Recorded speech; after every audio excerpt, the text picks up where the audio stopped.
Պետք է մենք ավելի շատ քննարկենք, խոսենք իրանց ընտրակեղծիքների հարցը, որպեսզի ինքը ինչ որ սին նորակարգերով մեզ չկերակրի։ Մենք այսօր հավաքվել ենք, որ աջակցենք, ասենք, որ մենք ձեր կողքին ենք։ Հիմա մեր խնդրանքն է,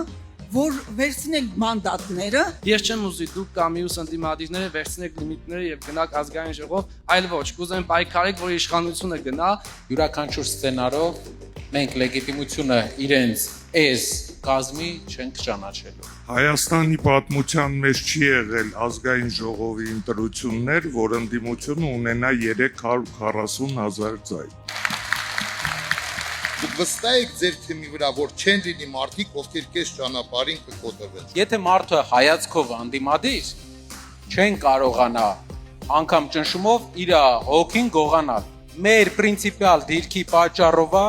որ այսօր կանոնավորվածների 90%-ը մեր ուժի ներկայացուցիչներն են։ Դա մի բանից է, որ չեն կարող պայմանավորվեն մեր հետ։ Ավելի լավ է ճիշտ ձևով ընդդիմությունը մտնի ազգային ժողով, պայքարելով, ժողովրդի սիրտն փոխվի, ժողովրդի միտքն փոխվի, այն մարդկանց, պարոն Կարապետյան, անգամ ովքեր իրան ձայն են տվել։ Առանց փողոցի օրենսդիրն էլ չի կարա փոխի։ Դրա համար կարծում եմ համակեցություն է պետք։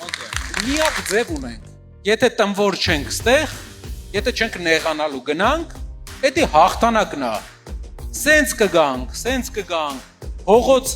օրենսդիրով կգանք, պետքա դրան գանք։ Ու վաղ թե ուշ գալու ենք, որտեվ ամեն նոր ժամանակաշրջան ինքը կորցնում է տոկոս։ Մենք ձեզ հավատացել ենք ու կարծում եմ, որ պարտավոր ենք հավատալ մինչև վերջ։ Այս ամեն ինչը մենք անում ենք, որ ունենանք ուժեղ երկիր, որ չամաչենք թույլ երկրի քաղաքացի լինելուց։ 2018 թվի մեր ժողովրդի 90%-ին էին մոլորեցրել։ Հետո 60, հիմա 50-ից քիչ։ Վաղ թե ուշ գնալու են։ Ուղղակի պետքա պայքարենք։ Ինչն է իմ խնդրանքը, իրար հետ մտածենք թե ոնց։